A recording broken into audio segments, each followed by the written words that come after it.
a second time. I tried to go live earlier, but my feral children needed something from me. I tried to do a video during the witching hour, which the witching hour for us is like 7 to 8. And they were outside playing with their dad, so I thought it'd be fine, but I misjudged. Oops. I have done that before.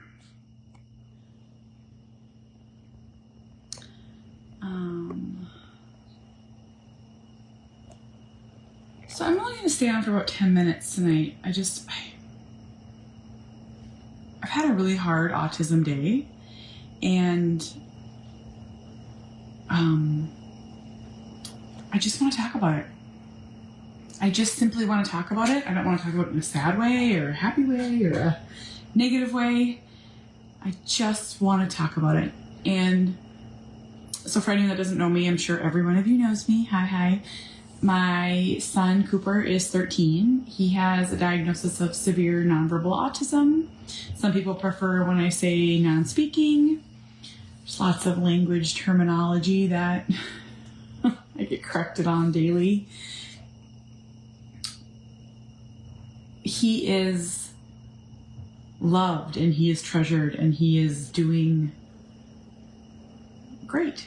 I can say that. He's doing great. He's going to start 8th grade. He is happy. He's happy. Not every one of us can say that about our children, but he is happy and he loves his life. And we have built this, in my, one of my books, I say Cooper is like the nucleus of our home. And what I mean by that is he is the center. He is the center of our whole family's universe. And we just revolve around him and we come and go. And we've built this life that works for us. We have 3 other kids. My husband and I both work. Sawyer, my second son's in multiple sports, soon to be for Harbor. My daughter's in dance, And my son Sawyer said one time years ago, hey, Robin, he said years ago, and he's an empath. He's just a lovely human. And he said, Cooper feels like home. He feels like home to me. And that is exactly how I would describe it. Cooper is our home. We come and go and he waits and he's excited when we come home. And one of the beautiful things about Cooper is he will greet you as if he hasn't seen you in 10 years. He will just like run to you and it's just, your heart just bursts. And ...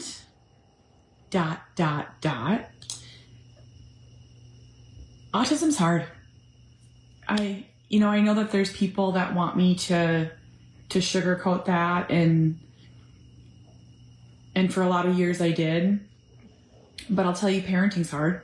I can say that, right? I can say parenting's hard. Not too many will judge me for that. And I'm parenting teens and tweens and toddlers and in betweens, all the things. I have 13, 11, 5, and 3. And, a lot of parts are hard. My, 3-year-old is exasperating at times, and my 5-year-old is exasperating at times, and he loves scissors and glue and cutting things. And my 11-year-old is talking back like no man's business. I mean, he's like sweet 75% of the time, and then 25% of the time I'm like, what'd you say to me? But the thing with autism that I wish was talked about more, and I try to talk about more, is it's not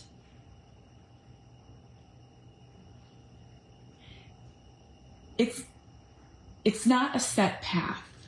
So like with my 11-year-old, my 5-year-old, my 3-year-old, they're moving seamlessly along the path of development. I'm watching them.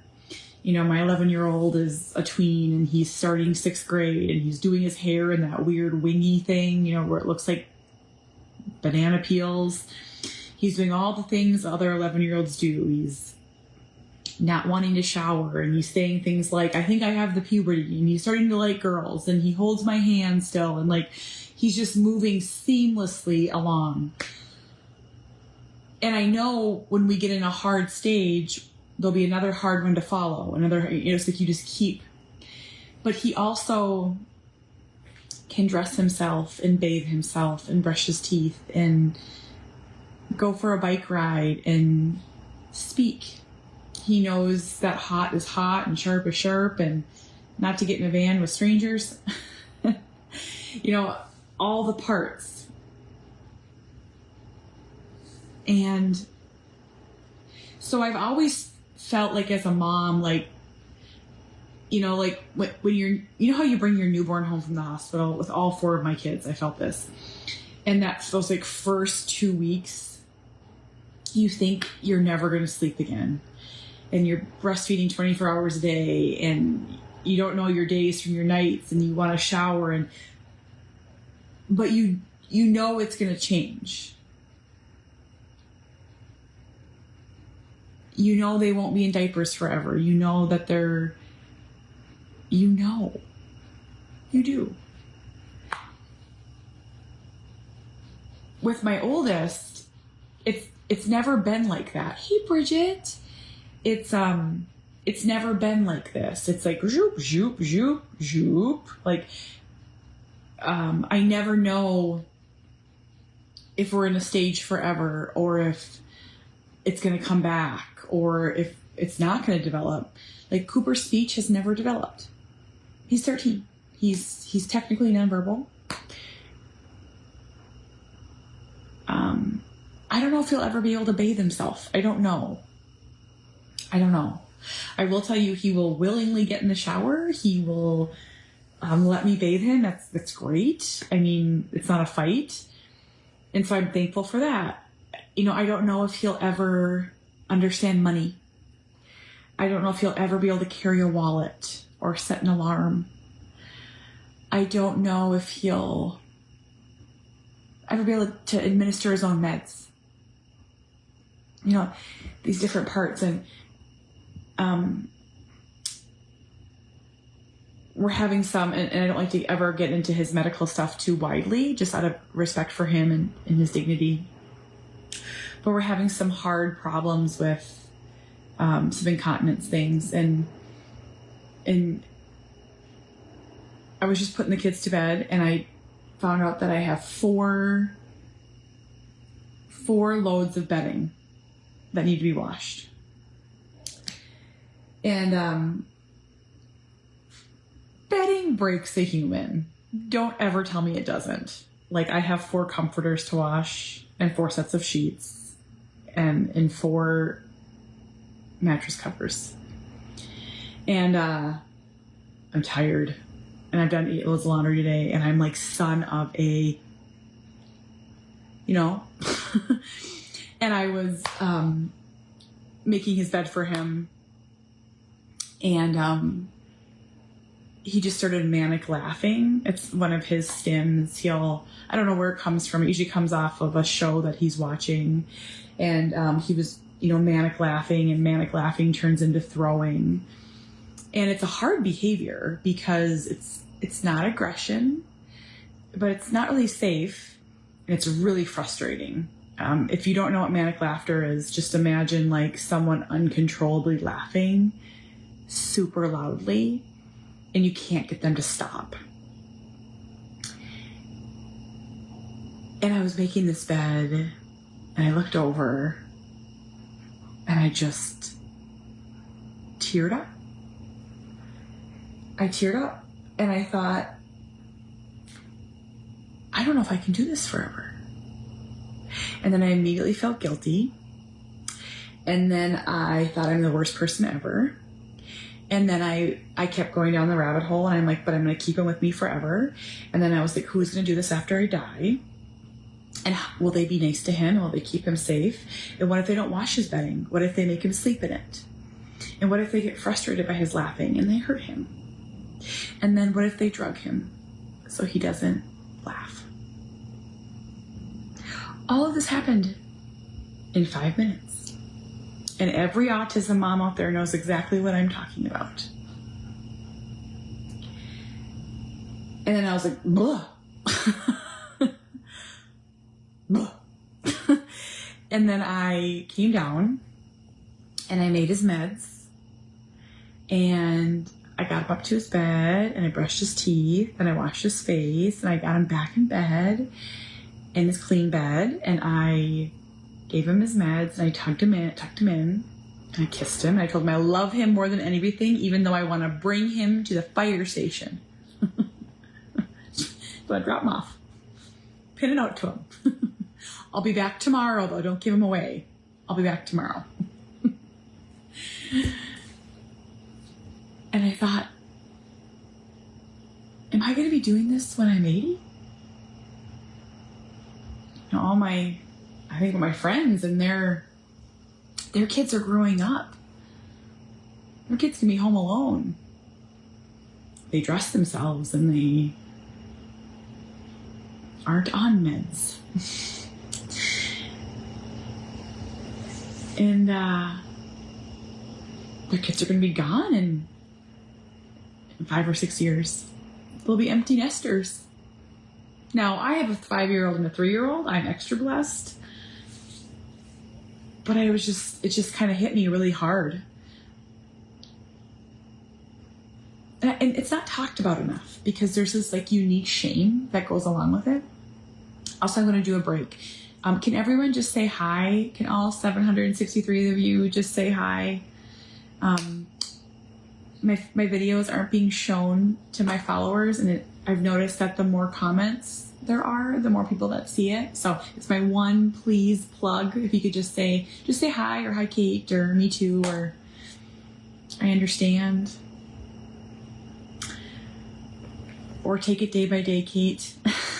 Just take it day by day. But the problem with taking it day by day, and I do that, hour by hour, minute by minute, the problem with that is that we don't prepare for the future. And I'm really trying to prepare for the future. I'm trying to prepare myself mentally and realistically. So I'm walking this line, and I don't know if any of you ever feel that way. Like I'm walking this line like, I have to take this minute by minute because I'm broken. I feel broken. But I want to start thinking about what life looks like when he's older and I'm older. And I feel like I'm like going back and forth. Does anyone else feel like that? Do you ever just feel like I've never known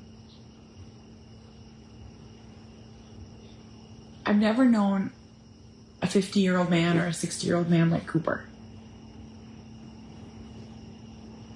I know you're out there. I've just never seen one. And I'm really not that sad. I'm just talking. I'm just sharing. So someone will probably message me and say, you're so depressed. And it's like, yeah, no, I'm not actually. But I do worry about how I will do this forever.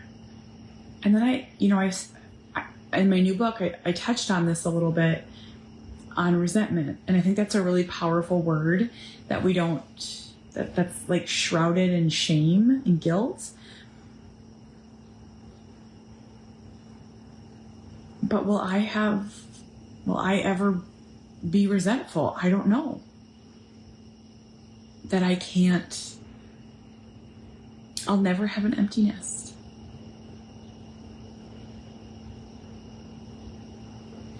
Like today, I had Cooper today. I have Cooper every day.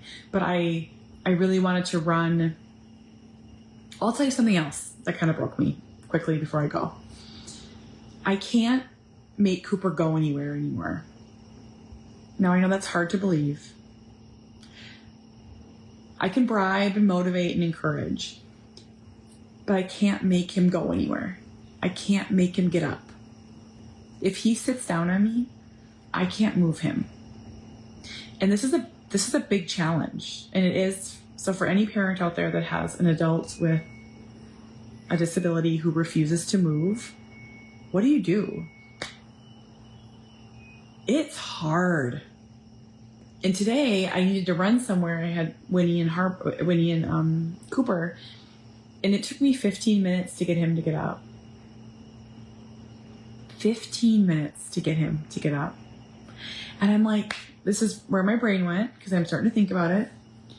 I'm like, am I going to be 75 and like want to run to the market and I won't be able to, because I won't be able to get my 45-year-old son up? I'm doing math in my head. Like, is that possible? Will I have to get a babysitter? Think about that. Well, I have to get a babysitter for a 45. I know. I'm going in the rabbit hole, Bridget. I know. I'm going to get out. It's just that bedding. That bedding broke me, and that manic laughter broke me.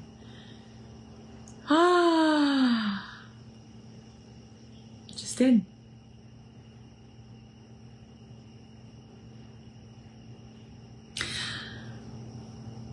I know, but I have to do it forever, Beth.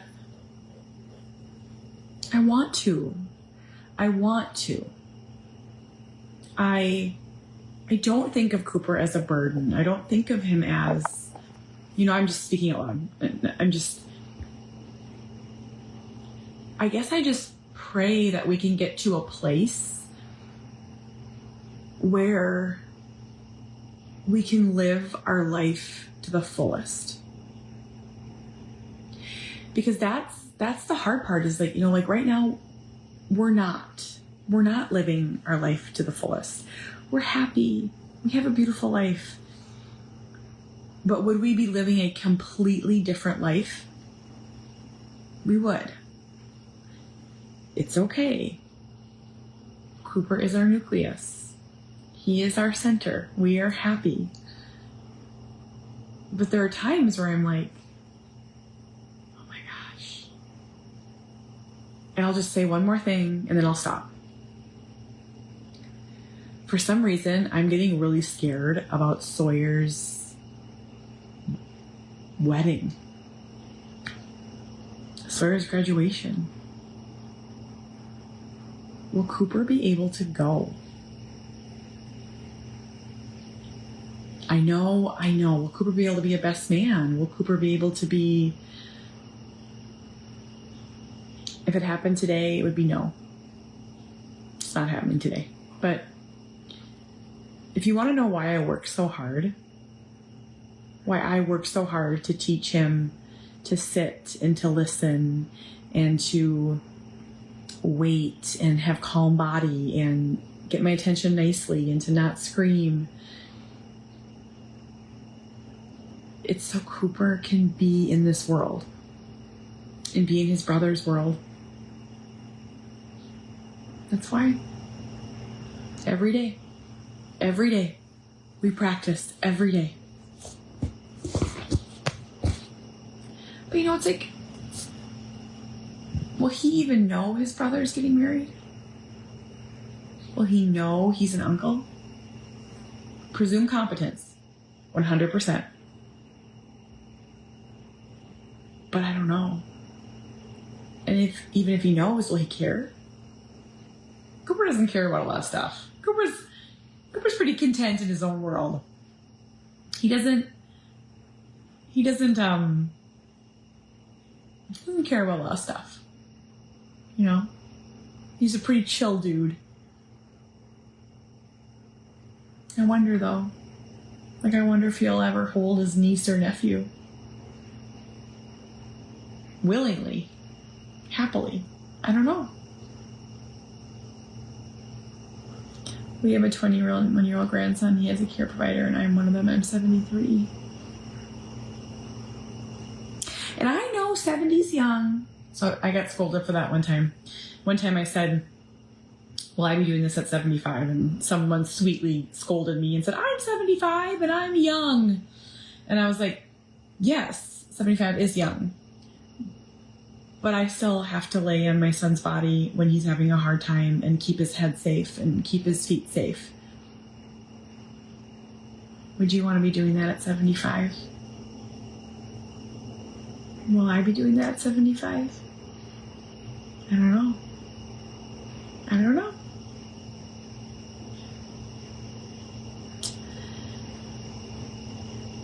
I don't know. Okay, I got it all out. I feel better. I want to say one more thing. Some days I'm sad. And on the occasions that I'm sad, people will message me and tell me to get over it, or that their life is harder, or their kid's more severe. It happens a lot. And that I shouldn't be so negative. And I would be doing a disservice to you if I told you that it's all sunshine and roses. Because it's not. And I don't want to lie to you. So I'm going to share the beautiful, which I share all the time, and the joy all the time. But there's sad parts and there's hard parts. So I'm going to share that too. What is that saying? Take what you need and leave the rest. If you don't like the sad parts, if you're not ready, or if you don't feel that way, just ignore that part. But I'm in it right now. I'm definitely in a little bit of grief. It cycles through. It really started when Cooper turned 13. And it cycles through. So I've had a great couple weeks, and then tonight I started thinking about forever. So I just want to share it with you, because I pretended for a lot of years, and I lied to myself for a lot of years, and I didn't heal. So here I am, sharing and healing out loud, vulnerably. So, thank you all for being here. Thank you to everyone that's grabbed my book. I appreciate you. I put a link for my supporter group. Supporters, I'll be live tomorrow. We can talk a little bit more about this tomorrow. I do videos over there, and I just definitely get a lot more vulnerable. So if you're looking for a community, click that link. I pinned it. Come try it for a month.